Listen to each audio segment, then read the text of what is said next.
านบุญเลินอายุ28 ปีเป็นนักเขียนลาวที่มีความฝันอย่างนักทานเกิดและเติบโตในบ้านทางใกล้นครหลวงเวียงจันทน์เมื่อเด็กน้อยเขาเคยฝันว่าจะเขียนเรื่องชีวิตและประสบกับสิ่งที่เป็นไปได้ในสังคมของลาว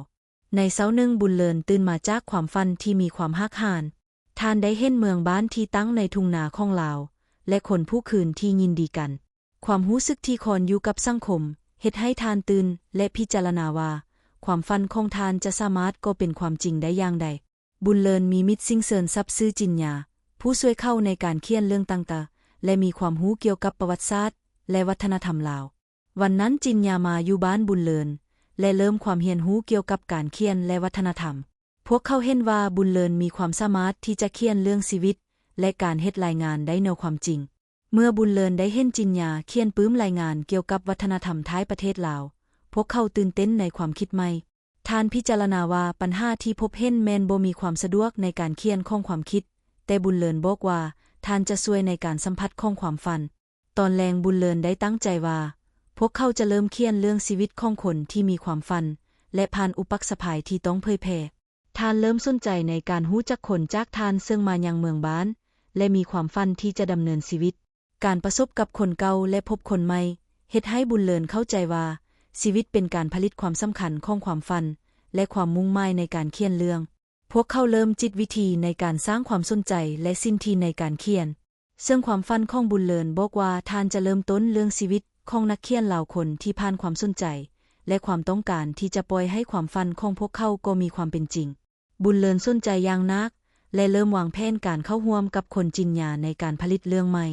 อย่างน้อยบุญเลินได้เข้าใจว่าความฝันของพวกเขาจะต้องได้ผ่านอุปสรรค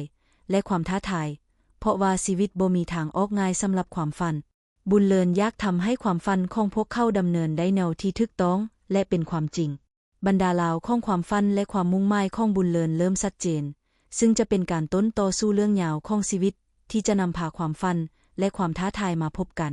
พวกเขาตั้งใจจะเขียนเรื่องชีวิตที่จะทำให้ผู้อ่านได้รู้สึกและคิดถึงความฝันของตนเอง1 อาทิตย์หลังจากบุญเลินเริ่มเขียนเรื่องชีวิตเขาได้รู้สึกว่าความฝันของเขาบ่เพียงแต่จะเป็นเรื่องเตียงหน้าการในหน้าเส้นปลายบุญเลินรู้ว่าการเขียนเรื่องชีวิตจะต้องได้ผ่านการสมทบความคิดความรู้และประสบการณ์จริงดังนั้นพวกเขาตั้งใจจะออกการผลิตความฝันในทุกวันความฝันที่บุญเลินจะเขียนก็มีความสนใจนักขึ้นเมื่อเขาได้พบกับคนใหม่ชื่อสวรรค์เป็นผู้ชายคนอายุ30 ปีมีความสามารถในการคู่มือกับความฝันสวรรค์เป็นนักเขียนที่มีประสบการณ์ในวัฒนธรรมลาวและการเขียนปื้มแต่เขาก็ยังคงมีความฝันที่จะเฮ็ดให้คนอ่านรู้สึกเห็นความจริงของชีวิตจริงการพบกันของบุญเลินและสวรรค์เฮ็ดให้พวกเขามีความคิดถึงว่าชีวิตบ่ควรจะถูกจัดการเพราะความกังวลแต่ควรจะเป็นการฝันรู้จักกวดสอบความคิดและพัฒนาในแนวที่ถูกต้องสวรรค์เป็นคนที่มีความเชื่อมโยงกับวัฒนธรรมและความสนใจในประวัติลาวพวกเขาได้แสดงเห็นความสามารถในการคู่มือกับบุญเลินและช่วยให้บุญเลินเข้าใจว่าการเขียนบ่ควรจะสั้นแต่มีความคิดอย่างลึกซับภายในเดือนที่ผ่านมาบุญเลินได้ประสบกับความท้าทายหลายในการเขียนเรื่องบางครั้งพวกเขารู้สึกสับสนและกระตือรือร้นพวกเขาจะบ่สามารถเขียนได้ดีแต่สวรรค์บ่เคยออกจากการสลีมของพวกเขาซึ่งฮักความฝันและการเขียนรู้ว่าความสำเร็จบ่มาจากความอดทนแต่อย่างเดียวแต่จากการสมทบการรู้จักแก้ไขความผิดพลาดและการเรียนรู้จากความผิดพลาดนั้นเมื่อบุญเลินได้สมทบความคิดและประสบการณ์จากสวรรค์พวกเขาเริ่มมีแนวคิดใหม่ในการเขียนปื้มบุญเลินเข้าใจว่าชีวิตบ่ควรจะถูกจัดการแนวกระทำแต่ควรเป็นการผ่านการผลิตและการเรียนรู้ต่อไปความสนใจของบุญเลินและสวรรค์เฮ็ดให้การเขียนมีความครบถ้วนและทำให้พวกเขามีความกระตือรือร้นว่าชีวิตมีความนักและมีความหลายความหมายที่จะส่งต่อผู้อ่านความสนใจของบุญเลินบ่มีขอบเขตและภารกิจการเขียนของพวกเขาเริ่มขึ้นพวกเขาคิดว่าความฝันของพวกเขาจะเป็นเรื่องที่ช่วยให้คนอ่านเข้าใจความจริงและความฝันหลังจากที่บุญเลินได้เพิ่มความมั่นใจในการเขียนการผลิตความฝันของเขาเริ่มมีความลาวเองและความลึกซับพวกเขาติดตามผลงานของตนเองและพบว่าบางความคิดของพวกเขายังบ่สมบูรณ์ความหลายเฮ็ดให้บุญเลินรู้ว่าการเขียนบ่เพิ่มความสำเร็จได้ด้วยความฝันแต่ด้วยความรับผิดชอบและการพัฒนาทักษะในการเขียนสวรรค์อย่างน่ารู้บุญเลินพบกับอุปสรรคหนึ่งที่เฮ็ดให้ความฝันของเขาจริงจังขึ้นอุปสรรคนั้นคือการต้องร่วมมือกับนักเขียนคนอื่นในโครงการเขียนเรื่องปื้มร่วมกัน บุญเลินรู้ว่าการร่วมมือบ่แม่นสิ่งที่ง่ายเพราะมันต้องใช้ความเข้าใจและการยอมรับความคิดของผู้อื่นการร่วมมือของบุญเลินและนักเขียนคนอื่นได้เฮ็ดให้เขาต้องประสบกับความขัดแย้งทางความคิดบางครั้งบุญเลินเห็นว่าความฝันของพวกเขาจะถูกขัดแย้งและบางเทื่อการคิดของผู้อื่นอาจจะขัดแย้งกันกับความฝันเฮาเข้าใจว่าความสำเร็จบ่มาจากความฝันแต่อย่างเดียวแต่มาจากการร่วมมือและการเผยแพร่ความคิดคืนหลังบุญเลินได้ประสบกับความขัดแย้งหนักขึ้นเมื่อผู้ร่วมมือคนอื่นติดต่อความคิดของเขาและอยากเปลี่ยนแปลงเนื้อหาของเขาบุญเลินรู้สึกผิดหน้าสร้างแต่เขาก็รู้ว่าการขัดแย้งคือส่วนหนึ่งของการเพิ่มความสมบูรณ์ในการเขียนพวกเขาเริ่มเรียนจากความขัดแย้งรู้จักวิธีในการเผยแพร่ความคิดอย่างมีความลักกระทับและส่งเสริมให้เนื้อหาของพวกเขามีความสมบูรณ์ความคิดและความสนใจของบุญเลินเฮ็ดให้เขาคัดค้านความฝันของตนให้ชัดเจนและเป็นรูปแบบพวกเขาเข้าใจว่าความสมบูรณ์ในการเขียนมาจากการร่วมมือการรับฟังความคิดของคนอื่นและการผลิตเนื้อหาที่มีความลักกระทับตอนท้ายภายในเดือนนั้นบุญเลินและสวรรค์เริ่มรู้สึกว่าพวกเขาได้ผ่านความท้าทายของการเขียนและเพิ่มความมั่นใจกันได้ความรับฟังและการร่วมมือกันเฮ็ดให้พวกเขาเข้าใจว่าความฝันบ่ได้มาจากความสามารถแต่อย่างเดียวแต่มาจากการเรียนรู้การร่วมมือและการกระตือรือร้นหลังจากที่บุญเลินได้เรียนรู้ว่าความฝันบ่ได้มาจากความคิดเท่านั้นเขาเริ่มมีความตั้งใจเพิ่มขึ้นในการเฮ็ดเนื้อหาของตนแต่ความสำเร็จบ่ได้มาง่ายเห็นเลยบุญเลินได้พบว่าการร่วมมือกับนักเขียนคนอื่นอาจสร้างความขัดแย้งทางความคิดได้และความขัดแย้งนั้นบ่เพียงแต่ชอบใจแต่ยังสร้างความกลับคืนในเรื่องของบุญเลินมื้อบุญเลินได้รับอิทธิพลจากนักเขียนคนหนึ่งซึ่งเป็นคนที่มีความคิดสร้างสรรค์และสามารถเฮ็ดเนื้อหาได้สะดวกคนนั้นได้แสดงความคิดที่ค้นเคลื่อนความฝันของบุญเลินในทางที่แบบบ่คาดคิดบุญเลินรู้สึกว่าความสมบูรณ์ในการเขียนบ่มาจากการเฮ็ดงานเท่านั้นแต่มาจากความสามารถในการรับฟังและเรียนรู้เนื้อหาของภารกิจกำลังเริ่มมีความสนใจหลายขึ้นแต่กับมีความขัดแย้งทางอารมณ์อย่างหนักบุญเลินเห็นว่าบางเทื่อความคิดของเขาถูกทำให้ผู้อื่นสนใจกันและอยากเปลี่ยนแปลงบางเทื่อบุญเลินรู้สึกบ่คิดว่าพวกเขาจะสามารถพาเนื้อหาไปสู่ความสมบูรณ์ได้แต่ความขัดแย้งเฮ็ดให้เขาต้องพิจารณาความคิดของตนใหม่ในขณะนี้บุญเลินได้รับข้อความสนใจจากครูแข่งเนื้อหาหนึ่งซึ่งช่วยเข้าในการพัฒนาเนื้อหาและการเขียนอย่างลึกซับครูแข่งนั้นสมเข้าส่วนความสามารถและการคิดสร้างสรรค์แต่ก็ช่วยเข้าให้รู้ว่าความสำเร็จบ่ได้มาจากความสามารถคนเดียวบุญเลินเริ่มตั้งความคิดใหม่และเผยแพร่แนวความคิดในเนื้อหาของเขาพวกเขาเริ่มรับฟังความคิดของผู้อื่นอย่างลึกซับและส่งเสริมให้เนื้อหามีความหลากหลายความสนใจนั้นเฮ็ดให้พวกเขาเข้าใจว่าการเขียนบ่ได้แม่นการเฮ็ดเพิ่มความสามารถคนเดียวแต่มาจากการร่วมมือการรับฟังและการปฏิเสธเพื่อสร้างเนื้อหาที่ดีที่สุดในจุดนี้บุญเลินได้เข้าใจว่าความขัดแย้งแม่นส่วนสำคัญของการพัฒนาการขัดแย้งเฮ็ดให้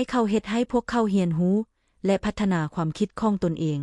บุญเลินเริ่มรู้สึกว่าความสำเร็จที่จริงจังมาจากการร่วมมือและการเผยแพร่แนวความคิดของคนอื่นบ่ได้มาจากความฝันของตนเองอย่างเดียวหลังจากที่บุญเลินได้เรียนรู้การร่วมมือกับคนอื่นและเขาเริ่มสร้างเนื้อหาที่มีความสมบูรณ์เนื้อหาของภารกิจของเขาได้รู้จักการสร้างความหลากหลายและความลึกซับของการเขียนบุญเลินเข้าใจว่าการสร้างเนื้อหาที่ดีจะบ่เพียงแต่เฮ็ดให้ผู้อื่นสนใจแต่ยังต้องสร้างเนื้อหาที่มีความหลากหลายและมีความรู้สึกต่อผู้อ่านเนื้อหาที่บุญเลินสร้างขึ้นได้เปลี่ยนแปลงชีวิตของผู้อื่นภารกิจของบุญเลินได้รู้ว่าความสำเร็จบ่ได้มาจากความฝันแต่มาจากการกระทำและความสามารถในการปฏิเสธเพื่อค้นหาทางที่ดีที่สุดในจุดนี้บุญเลินได้พบว่าความขัดแย้งทางความคิดบ่แม่นสิ่งที่ชีวิตควรรักเอาความขัดแย้งกระทำให้เขาพัฒนาความคิดเรียนรู้การร่วมมือและเข้าใจความคิดของผู้อื่นบุญเลินเริ่มสนใจกับการสร้างเนื้อหาที่มีความหลากหลายและความลึกซับเขาได้รับรู้ว่าความฝันของคนคนหนึ่งบ่เป็นความจริงแต่ความคิดที่ถูกพัฒนาและปฏิเสธได้สร้างผลลัพธ์จริงบุญเลินได้ตั้งความคิดว่าความสำเร็จบ่ได้ขึ้นจากการสนใจของคนอื่นแต่มาจากการเรียนรู้การร่วมมือและการปฏิเสธอย่างสมบูรณ์ความคิดของบุญเลินเริ่มมีความหลากหลายและการร่วมมือกับคนอื่นได้เฮ็ดให้เนื้อหาของเขามีความซับซ้อนและเคลื่อนไหวไปสู่ความเป็นจริงในจุดนี้บุญเลินได้ประสบกับความสำเร็จที่จริงและเขาเข้าใจว่าความสำเร็จบ่ได้มาจากความฝันของตนเองแต่มาจากการร่วมมือการรับฟังและการปฏิเสธเนื้อหาที่บุญเลินสร้างได้กระทำให้ผู้อ่านรู้สึกมีความหลากหลาย และเป็นแนวความคิดที่มีความรู้สึกซับซ้อน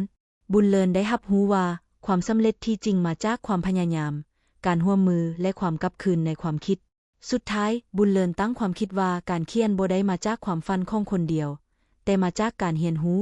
การร่วมมือ และการปฏิเสธเพื่อสร้างผลลัพธ์ที่ดีที่สุด บุญเลินเห็นว่าความฝันแม่นจริงส่วนหนึ่ง แต่ความสำเร็จจริงแม่นการกระทำและความรู้สึกที่ถูกสร้างขึ้นจากคนอื่น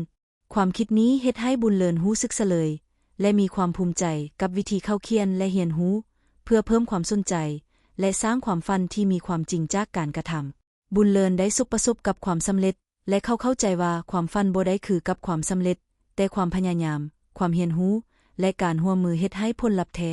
ความฝันแม่นต้นทางแต่ความสำเร็จมาจากการปฏิเสธ การเรียนรู้และความพยายามอย่างบ่หยุด หลังจากที่บุญเลินได้เรียนรู้ว่าความสำเร็จบ่ได้มาจากความฝันแต่มาจากการกระทำ ความคิดของเขาได้ถูกทดสอบอีกครั้งเนื่องจากการทำผิดพลาดในอธิบายการเขียนและการปฏิเสธ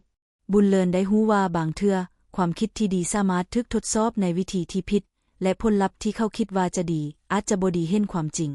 ในวันหนึ่งบุญเลินได้พบกับคนที่มีความคิดแบบต่างและความเชื่อมโยงในชีวิต คนนี้ชื่อว่าสายฟ้าเป็นนักเขียนผู้มีประสบการณ์และสามารถช่วยบุญเลินพัฒนาความคิดได้ สายฟ้าเป็นคนที่ชัดเจนและมีความคิดที่น่าสนใจและความฉลาดในการปฏิเสธ บุญเลินและสายฟ้าเริ่มร่วมกันสร้างเนื้อหาแบบใหม่และเขียนบทความที่มีความสมบูรณ์ การร่วมมือนี้เฮ็ดให้บุญเลินเห็นว่าความคิดของเขายังขาดความซับซ้อนและอาจจะผิดลายเมื่อเขาพยายามเขียนได้ดี สายฟ้าได้ช่วยบุญเลินในการวิเคราะห์ความคิด การพัฒนาการเขียนและเฮ็ดให้บุญเลินมีความหมายในผลงานของตน ขณะที่บุญเลินและสายฟ้ากำลังร่วมมือกัน บางเทื่อบุญเลินเห็นความขัดแย้งของเขาอีกครั้ง เนื่องจากการเขียนบางส่วนได้รับความคิดลายและคนอื่นอาจบ่เข้าใจ บุญเลินได้รับรู้ว่าบางความคิดก็ต้องการการอนุมัติและการปฏิเสธจริงจะเฮ็ดให้ผลงานมีความซับซ้อนและส่งผลที่ดีต่อคนอื่น ในขณะนี้บุญเลินได้รู้ว่าความขัดแย้งบ่แม่นเพื่อสู้กันแต่เพื่อกระตุ้นความคิดสร้างความรู้สึกและส่งผลที่ดีต่อคนอื่น การเขียนบ่แม่นแต่การแสดงความคิดของตนเองแต่เป็นการปฏิเสธและการร่วมมือเพื่อสร้างความขัดแย้งที่มีความซับซ้อนและส่งผลดี ความรู้สึกนี้เฮ็ดให้บุญเลินรู้สึกมีความภูมิใจและเขาตั้งใจจะร่วมมือกับคนอื่นต่อไปเพื่อสร้างเนื้อหาที่มีความซับซ้อนและสร้างผลงานที่มีความหลากหลายต่อผู้อ่านนี้แม่นจุดเริ่มต้นของการผลิตผลงานแบบจริงและของความสำเร็จที่จริงของบุญเลิน หลังจากที่บุญเลินได้รู้ว่าความคิดของเขาบ่พอต่อการเขียนและความฝันบ่สามารถเฮ็ดให้ผลงานสมบูรณ์ได้บุญเลินได้ตั้งใจจะปรับปรุงความคิดและวิธีเขียนของตนนั้นเป็นจุดเริ่มต้นของการทดสอบใหม่และเขาได้รู้ว่าการร่วมมือกับคนอื่นเป็นส่วนสำคัญที่จะช่วยเขาขึ้นสู่ความสมบูรณ์ในชั้นนี้บุญเลินได้พบกับคนอื่นที่มีความคิดน่าสนใจและมีความต้องการพัฒนาความคิดคนนี้ชื่อสุทธิเป็นนักเขียนผู้มีความชัดเจนและมีความมั่นคงในการแสดงได้อย่างจริงสุทธิได้แนะนำให้บุญเลินรู้ว่าบางความคิดที่เขาคิดว่าดีอาจจะบ่ถูกเข้าใจในทางสมบูรณ์และจะต้องผ่านการทดสอบหลายครั้งการร่วมมือของสุทธิและบุญเลินเฮ็ดให้เขาเห็นว่าความสมบูรณ์บ่มาจากความฝันสมีแต่มาจากความทุกข์กรรมความพยายามและการร่วมมืออย่างชัดเจนบุญเลินได้รับรู้ว่าความขัดแย้งบ่แม่นอุปสรรคซึ่งความสมบูรณ์จะต้องผ่านแต่แม่นวิธีที่จะสร้างความคิดใหม่การสื่อสารและการพัฒนาโครงสร้างในทางบวกในเวลานี้บุญเลินได้รับรู้ว่าความคิดของเขาอาจจะบ่เป็นทางออกที่ดีสำหรับทุกคนและความคิดของคนอื่นก็อาจช่วยเขาพัฒนาได้หลายกว่าบุญเลินได้ตั้งใจจะฟังความคิดของคนอื่นในการเขียนและรับฟังความคิดเพื่อสร้างผลงานที่ดีกว่าการทดสอบนี้คนสร้างความไล่ใจและเฮ็ดให้บุญเลินรู้สึกว่าความคิดของเขาสามารถเป็นประโยชน์ได้เมื่อเขาฝากความคิดของตนไว้ในคนอื่นและรับฟังความคิดของคนอื่นบุญเลินได้รู้ว่าความสมบูรณ์แม่นผลของการร่วมมือการปฏิเสธและการเขียนอย่างจริงนี้แม่นจุดสำคัญที่เฮ็ดให้เขาเข้มงวดในการสร้างผลงานของตนเองหลังจากที่บุญเลินได้เรียนรู้จากการร่วมมือกับสุทธิและได้รู้ว่าความสำเร็จจริงมาจากการปฏิเสธและการรับฟังความคิดของผู้อื่นเขาได้รับคำเชิญให้ไปเข้าร่วมการสนทนาว่าด้วยวัฒนธรรมและเวียกเขียนลาวที่นครหลวงเวียงจันทน์นั้นแม่นโอกาสครั้งทำอิฐที่เขาจะต้องแสดงความคิดของตนให้คนจำนวนหลายได้รับฟังความตื่นเต้นและความกังวลเพิ่มขึ้นทุกขนาดบุญเลินรู้ว่านี้แม่นการทดสอบที่สำคัญที่สุดในชีวิตของเขา การจัดงานสนทนานั้นทึกจัดขึ้นที่หอวัฒนธรรมแห่งชาติมีนักเขียนนักวิชาการและผู้ซื่อมวลชนจากหลายแขวงมาร่วมความคาดหวังต่อผลงานของบุญเลินแม่นสูงกว่าที่เขาเคยพบเขาได้รู้ว่าความคิดของเขาจะทึกพิจารณาและวิพากษ์โดยคนจากทั่วประเทศสายฟ้าและสุดที่ก็มาเพื่อช่วยใจให้กำลังใจคืนก่อนงานบุญเลินนั่งอยู่ข้างแม่น้ำโขงเบิ่งคืนที่เงาเห็นแสงดาวในน้ำเขาคิดถึงทุกสิ่งที่เข้าผ่านมาความผิดพลาดความขัดแย้งการร่วมมือและการเรียนรู้จากคนอื่นสายลมเย็นพัดผ่านใบไม้เฮ็ดให้เขารู้สึกว่าชีวิตก็เหมือนแม่น้ำที่ไหวบ่หยุดบางเทื่อสดชื่นบางเทื่อคุ้นเขาแต่มันก็ยังไหวต่อไปในวันจัดงานบุญเลินได้ขึ้นไปยืนที่เท้าปีนหน้าห้องประชุมเขาเห็นผู้ฟังหลายร้อยคนนั่งอยู่อย่างเงยสนใจมือเข้าสั้นเบาแต่สายตาเข้าแน่วแน่บุญเลินเริ่มเว้าเกี่ยวกับความฝันและความหมายของการเขียนเขาเว้าว่าการเขียนบ่ใช่เพื่อสร้างชื่อเสียงแต่เพื่อเรียนรู้กับชีวิตและเพื่อเฮ็ดให้คนอื่นรู้สึกว่าพวกเขาทุกคนยังมีความหวัง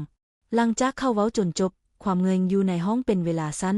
ก่อนจะมีเสียงประมือดังขึ้นเป็นคืนๆบุญเลินรู้สึกความอดทนทั้งหมดที่เขาเคยผ่านมาบัดนี้ได้ถูกรับรู้สายฟ้าและสุดที่ยิ้มด้วยความภูมิใจแต่ในเวลาเดียวกันคนบางคนก็ได้ยกมือขึ้นถามคำถามที่ยากนักเขียนผู้มีชื่อเสียงคนหนึ่งถามว่าท่านบุญเลินเจ้าเว้าถึงความร่วมมือและการปฏิเสธแต่เจ้าจะเฮ็ดแนวใดเมื่อผู้ร่วมมือของเจ้าบ่เข้าใจในความฝันของเจ้าคำถามนี้เฮ็ดให้ทั้งห้องเงยไปบุญเลินยืนอยู่อย่างคิดหลายก่อนจะตอบว่าบางเทื่อความฝันของเฮาบ่จำเป็นต้องให้ทุกคนเข้าใจแต่หากว่าพวกเฮามีความจริงใจและสุดท้ายสามารถเฮ็ดให้คนอื่นรู้สึกบ้างนั้นก็เพียงพอแล้วคำตอบนั้นได้รับเสียงประมืออีกครั้งแต่บุญเลินรู้ว่าคำถามนั้นเป็นการสะท้อนให้เขากลับมาคิดว่าในความเป็นจริงความร่วมมือบางครั้งก็มีขอบเขตบางเทื่อความคิดของคนหนึ่งอาจบ่สามารถร่วมกันกับความคิดของอีกคนได้โดยสมบูรณ์หลังจากงานสนทนาจบบุญเลินทึกเชิญให้ไปสัมภาษณ์โดยสื่อมวลชนผู้สื่อถามคำถามหนึ่งที่เฮ็ดให้เขาหลังจากการสนทนาและการสัมภาษณ์อย่างต่อเนื่องชื่อของบุญเลินเริ่มทึกเว้าถึงในวงการนักเขียนลาวผู้คนเริ่มรู้จักเข้าผ่านคำเว้าที่เขาเคยกล่าวในงานนั้นการเขียนบ่ใช่เพื่อสร้างชื่อเสียงแต่เพื่อเข้าใจชีวิตแต่ยิ่งชื่อของเขาเพิ่มขึ้นความกดดันก็ยิ่งใหญ่ขึ้นเช่นกันคนหลายคนคาดหวังว่าผลงานต่อไปของเขาจะดีกว่าเก่าจะแห่งกว่าเก่าและจะลึกซับกว่าเก่าบุญเลินเริ่มรู้สึกว่าความฝันที่เขาเคยสร้างด้วยความจริงใจกำลังทึกลงน้ำหนักของความคาดหวังจากคนอื่นทับถมมื้อหนึ่งในขณะที่บุญเลินกำลังเขียนบทความใหม่เขาเกิดความรู้สึกว่าบางเสียงข้างในใจของเขาเองกำลังต่อต้านกับคำคาดหวังนั้นเสียงนั้นเบาแต่ชัดเจนมันเว้าว่าบุญเลินเจ้ากำลังเขียนเพื่อคนอื่นหรือเพื่อตนเองคำถามนั้นเฮ็ดให้เขาหยุดเขียนไปชั่วขณะความเงยในห้องกายเป็นพื้นที่ที่เขาได้ยินเพียงแต่เสียงหายใจของตนเองสุดทีและสายฟ้าได้มาเยี่ยมเขาสุดที่เห็นเขาเงยและถามว่าเป็นหยังบุญเลินเว้าด้วยเสียงเบาค่อยรู้สึกว่าค่อยกำลังหายไปจากความฝันของตนเองค่อยเขียนเพื่อความคาดหวังของคนอื่นหลายเกินไปสายฟ้ายิ้มและตอบกลับอย่างเบาบางทีการเขียนที่จริงใจที่สุดแม้นเมื่อเจ้ากลับไปหาเสียงของเจ้าเองสุดที่เพิ่มต่อว่าคนที่มีชื่อเสียงบ่ได้มาจากการทำให้คนอื่นฮักแต่มาจากการรู้ว่าพวกเขาเป็นไผคืนนั้นบุญเลินเบิ่งบันทึกเก่าของเขาคำเขียนตอนที่ยังเป็นนักเขียนที่บ่มีไผฮู้จักมันเป็นคำเขียนที่ง่ายแต่เต็มไปด้วยความรู้สึกและความจริงใจน้ำตาเข้าวัลออกเบาเมื่อเห็นตนเองในอดีตความฝันบ่ได้หายไปไสมันเพียงแต่ถูกกดทับโดยเสียงของความคาดหวังจากคนอื่นคืนนั้นเขาเข้าใจว่าถ้าจะกลับไปหาความจริงใจต้องกลับไปหาเสียงของใจตนเองบุญเลินเริ่มเขียนผลงานใหม่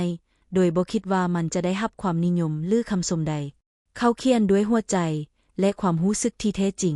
เนื้อหาใหม่นั้นเป็นเรื่องเกี่ยวกับคนธรรมดาผู้พยายามต่อสู้กับความกดดันของชีวิตและเรียนรู้จะฮักตนเองอีกครั้งผลงานนั้นถูกส่งไปตีพิมพ์ในนิตยสารท้องถิ่นและได้รับคำชมจากผู้อ่านทั่วไปว่ามันมีความจริงใจและเข้าใจความเจ็บปวดของมนุษย์เมื่อบุญเลินอ่านคำติชมเหล่านั้นเขาบ่รู้สึกดีใจเพราะชื่อเสียงแต่เพราะเขารู้ว่าเขาได้กลับคืนมาหาตนเองแล้วเขาเขียนคำหนึ่งในบันทึกว่าความสำเร็จบ่แม่นการได้รับการชมเชยแต่แม่นการกลับไปรู้จักเสียงของหัวใจตนเองในคืนนั้นบุญเลินเดินออกไปข้างนอกเบิ่งดาวเต็มฟ้าเหมือนคืนที่เขาเคยเบิ่งที่แม่น้ำโขงแต่คืนนี้มันบ่เหมือนเก่าความสงบอยู่ในใจเขาบ่แม่นจากความพยายามจะเป็นที่ยอมรับแต่เพในหลายเดือนต่อมา ชื่อของบุญเลินได้ปรากฏอยู่ในบทความของนิตยสารและโครงการวัฒนธรรมทั่วประเทศผลงานของเขาได้ถูกนำไปสอนในห้องเรียนมหาวิทยาลัยเพื่อให้นักเรียนรู้ว่าการเขียนที่ดีบ่แม่นการมีภาษาที่สวยงามแต่แม่นการเรียนรู้จากชีวิตและการรับฟังหัวใจของมนุษย์บุญเลินได้กลายเป็นบุคคลที่คนหลายเคารพแต่ในใจของเขารู้ดีว่าตนเองยังเป็นคนธรรมดาคนหนึ่งผู้ยังเรียนรู้อยู่ทุกวันมื้อหนึ่งมีนักเขียนหนุ่มคนหนึ่งจากบ้านนอกเดินทางมาพบเขานักเขียนหนุ่มนั้นถือบันทึกเก่าที่เขียนเต็มไปด้วยความฝันและความหวังคนนั้นเว้าด้วยเสียงสั่นว่าท่านบุญเลินค่อยเคยอ่านบทความของท่านมันเฮ็ดให้ค่อยรู้ว่าการเขียนสามารถเปลี่ยนชีวิตคนได้คำนั้นเฮ็ดให้บุญเลินรู้สึกลื่นตาเหมือนเป็นการสะท้อนกลับคืนไปหาตนเองในอดีตตอนที่เขาเคยไปพบครูผู้ให้แรงบันดาลใจบุญเลินเว้ากับคนนั้นอย่างเบาอย่าเขียนเพื่อซื้อเสียงหรือความฮักจากคนอื่นจงเขียนเพื่อให้เจ้ารู้ว่าเจ้ายังมีหัวใจเมื่อเจ้าเขียนด้วยความจริงใจคำนั้นจะช่วยคนอื่นโดยที่เจ้าบ่ต้องพยายามนักเขียนนุ่มยิ้มและกล่าวขอบใจด้วยน้ำตาคลอเขาออกไปจากเฮือนของบุญเลินด้วยแสงตาที่เต็มไปด้วยความหวังในคืนนั้นบุญเลินได้เดินออกไปเบิ่งดาวอีกครั้งฟ้าที่เคยมืดมัวบัดนี้เป็นฟ้าที่สดใสลมเย็นพัดผ่านใบไม้เหมือนเสียงดกๆของชีวิตที่บ่เคยหยุดบุญเลินยิ้มและคิดกับคำที่เคยเขียนไว้ในบันทึกความสำเร็จที่ยิ่งใหญ่บ่ใช่การกระทำให้คนอื่นรู้จักแต่แม่นการรู้จักตนเองในความเงยในมื้อต่อมาบุญเลินได้ถูกเชิญให้ไปบรรยายในโรงเรียนชนบทเด็กน้อยหลายคนนั่งฟังด้วยตาเปิดกว้าง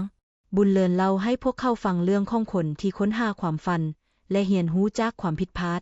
มีเด็กน้อยคนหนึ่งถามว่าลุงบุญเลินเฮาจะรู้ได้แนวใดว่าความฝันของเฮาแท้แม่นยังบุญเลินยิ้มและตอบกับอย่างช้าเมื่อเจ้าเฮ็ดหยังแล้วใจเจ้าสงบและบ่อยากหยุดเฮ็ดมันนั้นแม่นความฝันของเจ้าเสียงหัวเด็กน้อยและเสียงประมือเบาเฮ็ดให้ใจของบุญเลินเต็มไปด้วยความอบอุ่นเขารู้ว่าการเขียนของเขาได้เข้าใจคนหลายคนแล้วบ่จำเป็นต้องมีชื่อเสียงใดมันก็เป็นการสำเร็จที่สุดแล้วในคืนสุดท้ายก่อนจบเรื่องนี้บุญเลินนั่งอยู่คนเดียวในห้องเขียนของเขาตาเข้ามองเข้าไปในหน้ากระดาษที่วางเปล่าและเขียนคำสุดท้ายในบันทึกของตนชีวิตแม่นการเขียนที่บ่เคยจบบางเทื่อเฮาใช้ปากกาที่ผิดบางเทื่อเฮาเขียนคำที่บ่สวยแต่ทุกคำที่ออกจากใจจริงจะกลายเป็นแสงสว่างให้ทางชีวิตแสงจันทร์เบาส่องผ่านหน้าต่างและส่องกระทบในตาเขาบุญเลินยิ้มอย่างสงบความฝันของข้า